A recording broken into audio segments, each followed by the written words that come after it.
लेकिन लखनऊ दिल्ली हाईवे पर अचानक मौसम ने करवट ली और तेज हवाएं चलने लगी। सौरभ अपनी सफेद ऑडी में बैठा स्टीयरिंग पर उंगलियां थपथपा रहा था।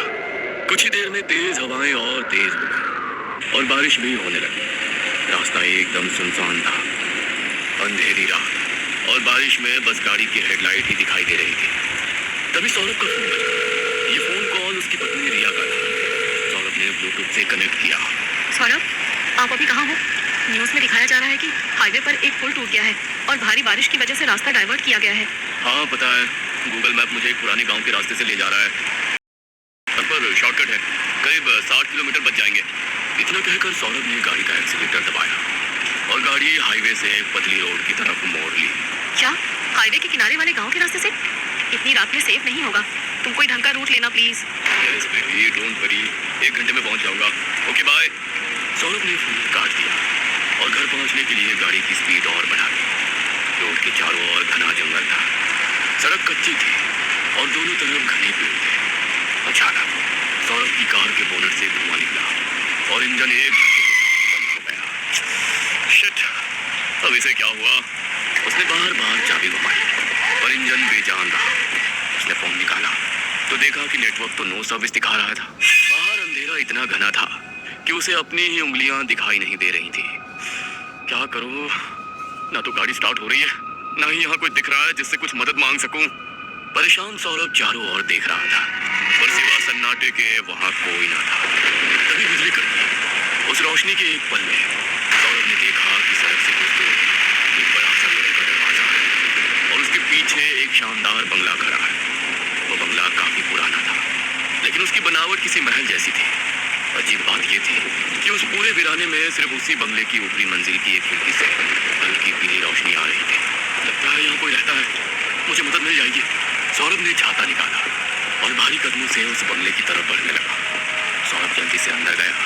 वो मेन गेट पर पहुंचा और उसने तेजी से आवाज लगाई, कोई है? कोई है? Help me.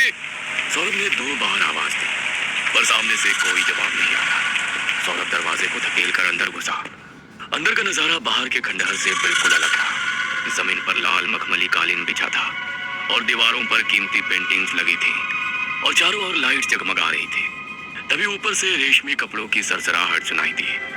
सौरभ ने ऊपर देखा, एक बेहद सुंदर लड़की जो किसी अप्सरा जैसी नजर आ रही थी सीढ़ियों से नीचे उतर रही थी।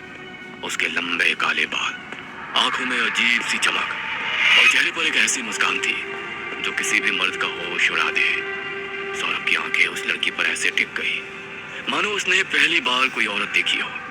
उसकी खूबसूरती थी ऐसी कि हर किसी की नजर उस पर टिक जाए। इतनी रात को कोई मुसाफिर यहाँ भटक कर आया है, यकीन नहीं होता।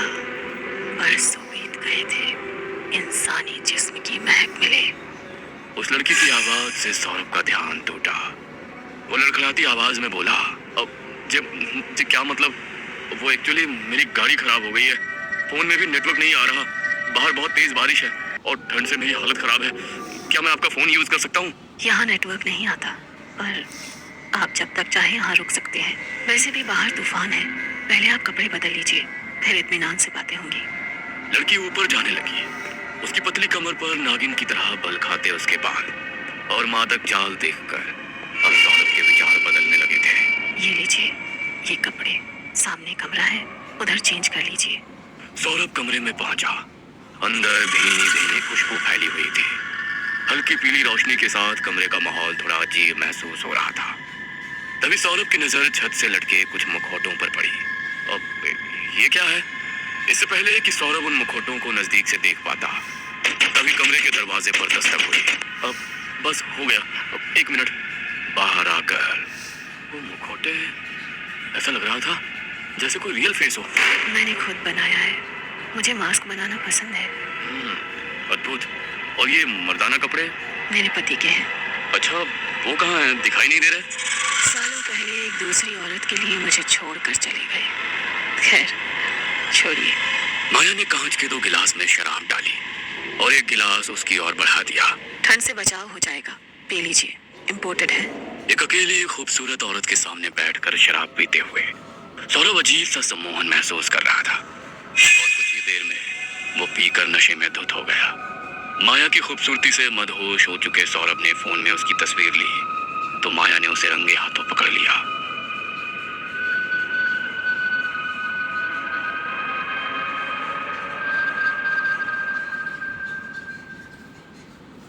माया की बात सुनकर सौरभ अपनी चेयर से उठा और माया की ओर आगे बढ़ने लगा, लेकिन नशे में उसके कदम डगमगा गए। आइए, आपको कमरे में छोड़ देती हूँ, आप बहक रहे हैं अब। माया सहारा देकर उसे साथ वाले कमरे में ले गई और बिस्तर पर लिटाकर अपने कमरे में लौट आई। कुछ देर बाद माया ने देखा सौरभ उसके कमरे में आ गया था। उसने आकर माया को गले लगा लिया। सुबह हुई, सौरभ की आंख खुली तो उसे तेज ठंड का एहसास हुआ। उसने करवट ली पर बिस्तर मखमली नहीं था, वो जमीन पर पड़ा था जहाँ चारों तरफ धूल और मकड़ी के जाले थे। वो कमरा जो रात को शाही लग रहा था अब एक पुरानी काल कोठरी जैसा दिख रहा था। ये सब क्या है?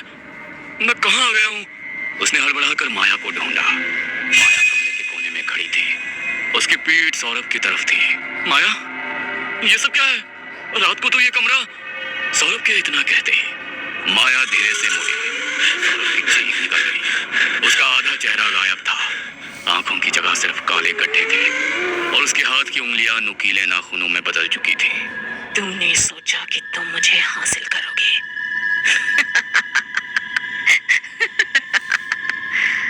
बहुत बड़ी गलती की तुमने। यहाँ आकर तुम यहाँ अपनी मर्जी से आए थे, लेकिन जाओगे मेरी मर्जी से। अब जीते जी नहीं मरने के बाद भी तुम्हारी आत्मा इस बंगले की दीवारों में कैद रहेगी। अचानक माया कमरे से गायब हो गई। मुझे यहाँ से निकलना होगा, यहाँ कुछ अजीब चल रहा है। लेकिन सौरभ हैरान रह गया था, क्योंकि वहां ना कोई दरवाजा था और ना ही खिड़की। हर तरफ बस दीवारें ही दीवारें नजर आ रही थी। वहीं दूसरी ओर शहर में रिया का बुरा हाल था। वह रात भर सौरभ को फोन करती रही, पर उसका फोन बंद था। आधी रात बीत गई थी। रोते अचानक रिया की आंख लग गई थी। चारों ओर घना अंधेरा था। रिया अपने पति का नाम पुकारते हुए कमरे में दाखिल होती है तो सामने उसे एक डरावनी औरत उसके पति का खून पीती नजर आती है। सौरभ, मेरे सौरभ को कुछ खतरा है, कुछ हुआ है उसके साथ। मैं क्या करूं भगवान? तभी रिया के फोन पर एक मैसेज फ्लैश होता है। मैसेज पर लिखा था, रिया कच्चे रास्ते पर एक बंगले के पास मेरी गाड़ी खराब हो गई है। मैं उसी बंगले में फंस गया हूँ, प्लीज मुझे बचा लो। इसका मतलब मेरा अनुमान सही था। रिया सौरभ के बताए एड्रेस पर पहुंची, लेकिन वहां ना तो उसकी गाड़ी मिली ना कोई बंगला। पूरा दिन भटकते हुए दिन ढल गया था। रिया सड़कों पर भटक रही थी। तभी सामने उसे एक बाबा नजर आते हैं। ये जगह सही नहीं है, यहाँ क्यों भटक रही हो? रिया रोते हुए उन्हें सारी बात बता देती है। ये ले अभिमंत्रित जल और ये भस्म, अपने पति की बताई जगह पर जाकर ये जल छिड़क कर हवा में भभूत उड़ा देना। साफ साफ दिखने लगेगा तुम्हारा पति एक रक्त पिशाचनी के जाल में है। उसने एक ऐसी गलती की है जिसे सुधारना मुश्किल है। अगर तुम उसे बचाना चाहती हो तो आज रात की पूर्णिमा ढलने से पहले तुम्हें उस बंगले में जाकर अपने पति को बचाना होगा, वरना तुम उसे हमेशा के लिए खो दोगे। नहीं बाबा, मैं अपने पति को बचाने के लिए सब कुछ करूंगी। रात के 12 बजे तांत्रिक की दी हुई भस्म और मंत्रों का उच्चारण करते हुए रिया उस वीराने में पहुंची। उसने बाबा के बताए अनुसार भस्म हवा में उड़ाई तो सामने उसे एक बंगला नजर आने लगा। वो पागलों की तरह अंदर दौड़ी। अंदर बंगला एकदम वीरान नजर आ रहा था, जैसे बरसों से किसी ने एक कदम तक ना रखा हो।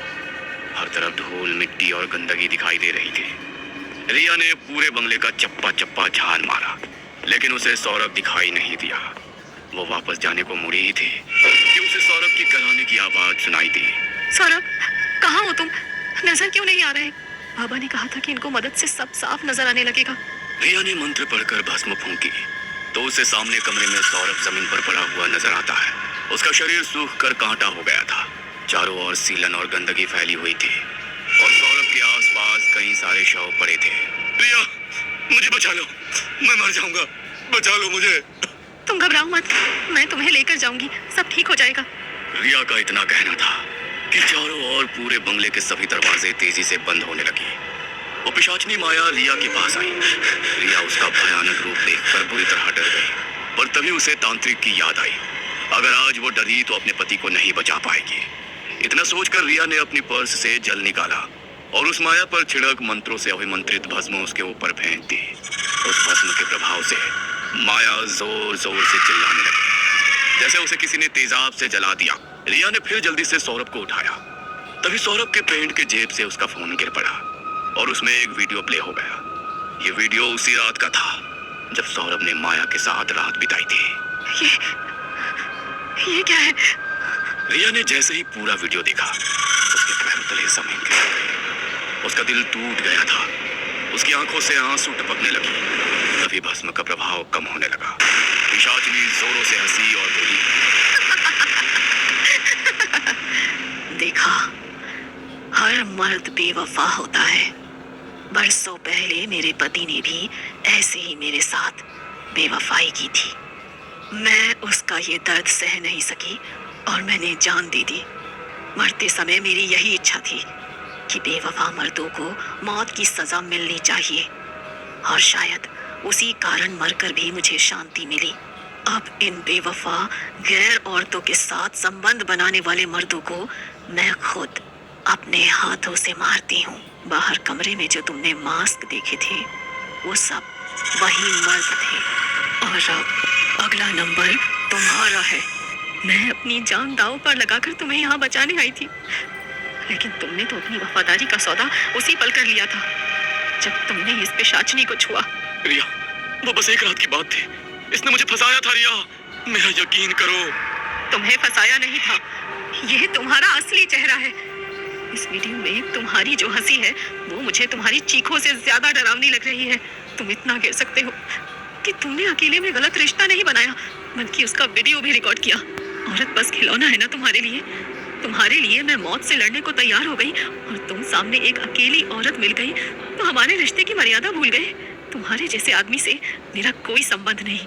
इतना कहकर रिया ने फोन वहीं फेंका और पीछे मुड़ गई। रिया, नहीं, तुम मुझे ऐसे नहीं छोड़ सकती। मुझे बाहर निकालो रिया, इस जिलन में दम घुट रहा है मेरा। ये लाशों की बदबू ये मुझे मार डालेगी। रिया, मुझे यहाँ से निकालो। रिया वहां से लौट गई थी। ठीक है, तो मार डालो मुझे माया, मैं अपनी मौत स्वीकार करता हूँ, मार डालो मुझे। तभी अचानक पास में पड़ी पेड़ पौधे से निकलकर सैकड़ों मधुमक्खियों ने आकर सौरभ पर हमला बोल दिया। कुछ उसके मुंह में घुसी तो कुछ नाक में, और वो उसके शरीर को बुरी तरह नोचने लगी। उसका शरीर नीला पड़ने लगा, और फिर जब दर्द उसके बर्दाश्त से बाहर हो गया तो वो बेसुध नीचे गिर पड़ा। इस नरक से बेहतर मार डालो मुझे माया, रिया, मुझे मार डालो। सौरभ चीख रहा था, लेकिन उसकी चीखों को सुनने वाला उस बंगले में अब कोई नहीं था। शायद कुछ काली रातों का कोई सवेरा नहीं होता, और कुछ बंगले समाये रहते हैं अपने भीतर गहरे राज, जिन्हें ना खोला जाए तो ही बेहतर। कहते हैं हर अमावस को माया नए शिकार का इंतजार करती है। क्या आपने लखनऊ एक्सप्रेसवे पर ये हवेली देखी है?